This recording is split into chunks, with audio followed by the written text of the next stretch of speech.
الله أكبر الله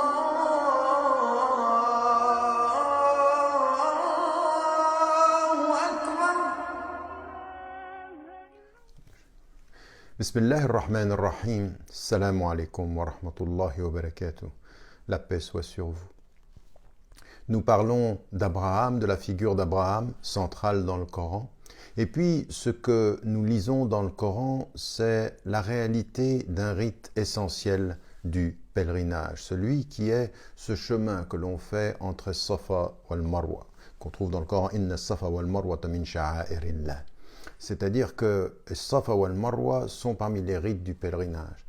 Et en fait, tout ceci remonte à une figure qui est présente dans la vie d'Abraham de façon particulière et qui va être présente dans tous nos rites, et c'est la figure de Hajar, qui est son épouse, la mère de son enfant Ismaël. Ce qui est intéressant dans cette histoire, qui n'est pas relatée dans le Coran, mais la figure est présente par ce rite qui nous rappelle à son souvenir, c'est ce qui va être la représentation de sa personnalité. D'abord, ce qu'il faut savoir, c'est qu'elle est jalousée par Sarah qui veut l'éloigner. Et cette jalousie, qui est d'abord un sentiment qui est négatif, en fait est un des sentiments dans la vie d'une femme qui va permettre la réalisation, encore une fois, du dessein divin, de la volonté divine. Et Hajar va l'accepter. Elle va accepter avec deux qualités essentielles. La première des qualités, c'est qu'elle est proche de son mari et elle est proche d'Abraham, elle le suit. Et puis surtout, elle va le conforter dans son projet parce qu'elle a confiance en Dieu.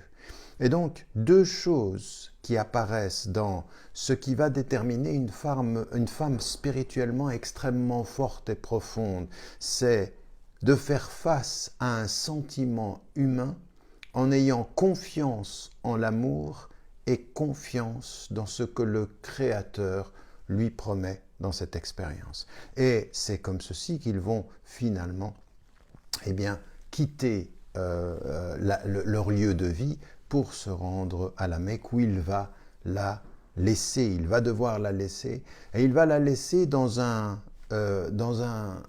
espace, dans un lieu duquel il demande à Dieu de faire en sorte que ce lieu soit effectivement un lieu de paix. Un lieu de paix. C'est un espace dans lequel il la laisse dans la séparation et il dit, comme il est dit dans le Coran, وَإِذْ قَالَ إِبْرَاهِيمُ رَبِّ اجْعَلْ هَذَا بَلَدًا آمِنًا. Ô Dieu, quand Abraham dit, ô Dieu, fais de cet espace qu'il soit un espace de paix. Là où il la laisse dans la séparation, là où il la laisse, où elle a confiance en Dieu, parce que c'est un désert, parce qu'il n'y a rien, lui, il va demander cet espace-là, faisant un espace de paix. Et c'est ce qui va se passer puisque c'est l'espace sacré.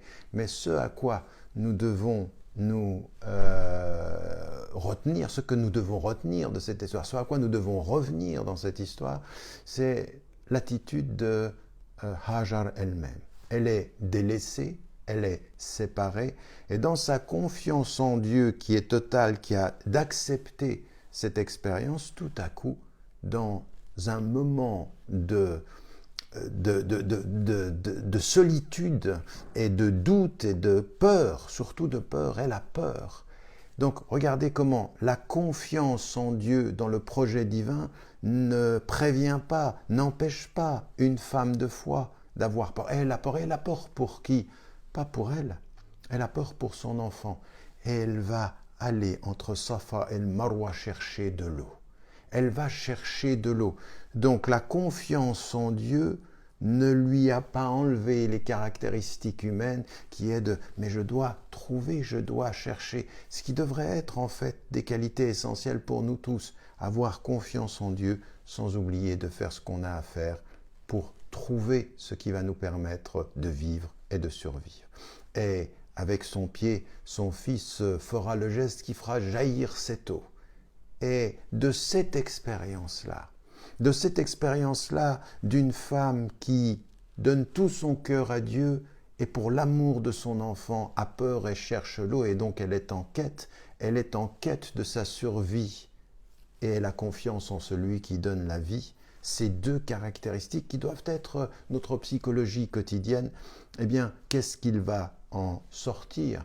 Il va en sortir dans cet espace de paix que son fils va faire jaillir l'eau, et l'eau de Zamzam, qui est cette eau pure et purifiée, qui est la matérialité de l'expérience de Hajar avec son enfant, est la purification par la spiritualité d'une eau qui matériellement purifie et purifie nos corps et nous rapproche du divin.